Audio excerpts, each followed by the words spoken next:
जीवते परमेश्वर से तुम्हें दूर ले जाए, तुम्हारा मन कठोर ना हो। हालेलुया। मेरे प्रिय, अपने जीवन में कुछ ठाने हो कि मुझे परमेश्वर बढ़ाए, मुझे परमेश्वर ब्लेस करे, मेरे जीवन में ये बीमारी नहीं चाहे, तो अपने हृदय को खुला रखना कि परमेश्वर का आत्मा मुझसे बात करे। मैं उसका गवाह हूँ, मैं तो एक दिन स्वर्ग जा रहा हूँ, मैं तो स्वर्ग का नागरिक हूँ, मैं तो यहाँ का नहीं, मैं तो उस राज्य का हूँ।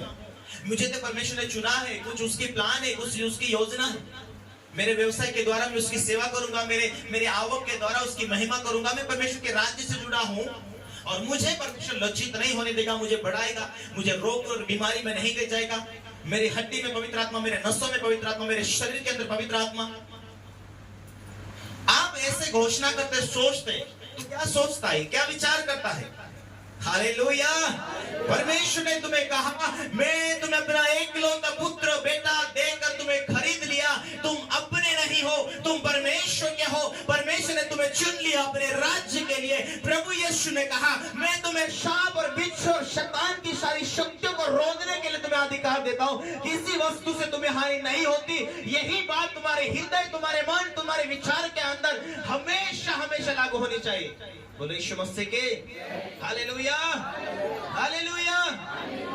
जब जब तुम प्रार्थना में बैठो, ये बातें याद रखना, मैं अब पवित्र आत्मा से भर रहा हूँ, मैं उसकी स्वर्गीय सामर्थ से भर रहा हूँ। क्यों मेरे जीवन में ये दुख रहेगा, जाएंगे। हाँ, परमेश्वर मुझे अच्छा सा गाड़ी देगा, हाँ परमेश्वर मुझे अच्छा सा घर देगा। मैं अपने लिए जी नहीं रहा, ये परमेश्वर मुझे दे ना दे, फिर भी मैं उसका संतान हूँ। वो मुझे आशीष दे ना दे, फिर भी वो मेरा प्रभु है। वो प्रभु मुझे चंगा करे ना करे भी, फिर भी वो मेरा प्रभु है। ऐसा आप मन में ठान लेते मेरे प्रियो, और आप ठान के प्रभु में बढ़ते और चलते रहते। आपके जीवन में जो विश्वास है, जो उम्मीद है, वैसा ही होगा जैसा आप उम्मीद और चाहत रखेंगे। तो आमीन। क्योंकि परमेश्वर ने आपको अपने राज्य में लेकर आए, परमेश्वर ने आपको परमेश्वर की संतान होने का अधिकार दिया है। इसलिए आपका मन कठोर ना हो, आपके जीवन में किसी की निंदा में ना फंसे, किसी की चुगली में ना फंसे। अपने आप को, एक दूसरे को कहो, अपने आप को बचा कर रखना, अपने आप को पवित्र बना कर रखना। जैसा वो पवित्र है वैसे हम पवित्र बने। अपने आप को परमेश्वर के राज्य के लिए जीने वाले बना देना। आमीन, हालेलुया। बोलो यीशु मसीह की आमीन। अपने विश्वास को क्या ना होने देना, कलंकित ना होने देना, अपने विश्वास को बढ़ाना। इसीलिए है भाइयों, चौकस रहो कि तुम में ऐसा बुरा अविश्वासी मन न हो जो तुम्हें जीवित परमेश्वर से दूर ले जाए। गिनती के पुस्तक में 12 अध्याय में 1 से हम यदि पढ़ते हैं, तो मूसा परमेश्वर का दास, मूसा का भाई हारून, वो इसका सहायक, और मूसा और हारून की बहन कौन? मरियम। मरियम तो मूसा से 6 साल से बड़ी थी, हारून मूसा से 3 साल से बड़ा था। लेकिन चुना परमेश्वर ने किसको? मूसा को। जब परमेश्वर ने चुना था, परमेश्वर को मूसा कहता, प्रभु मैं तो थोड़ा बोलने में धीमा हूँ, बोबड़ा हूँ, कमजोर हूँ, तू करके बोलता हूँ, मुझे अच्छी से भाषा नहीं आती, मेरे को मत चुन, बहुत सारे लोग हैं उसको चुन। प्रभु ने कहा तू ही मेरे योग्य है, तो मेरे राज के लिए जलन रखता है ना। Hallelujah, hallelujah. तू ही मेरा राज के लिए बन सकता, मेरा सेवक तू ही बन सकता।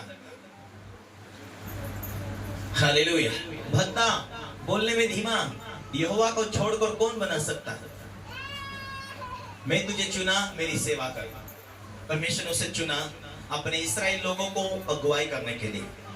आपके बीच में जो अगुवे होते हैं, आपको लेकर चलने के लिए, आपके सलाहकार होते हैं, आपको शिक्षा देने के लिए, आपको परमेश्वर की इच्छा पर जीने के लिए वो तैयार करते हैं।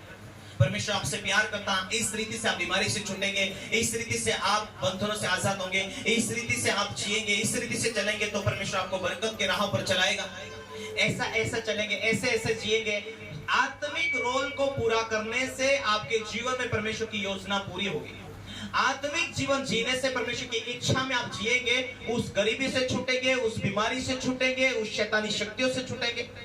जो आपका रोल है उस रोल को निभाते रहना, ये परमेश्वर ने आपको चुना, इसीलिए कहता है। Hallelujah, hallelujah. हुआ क्या? जब गिनती का किताब उसका 12 अध्याय को यदि आप निकालते हैं, क्या हुआ, क्या कारण उनके ऊपर रोग आए? मैं आपको पेज नंबर बताता हूँ। एक मूसा ने एक दूसरी स्त्री के साथ, हाँ, मूसा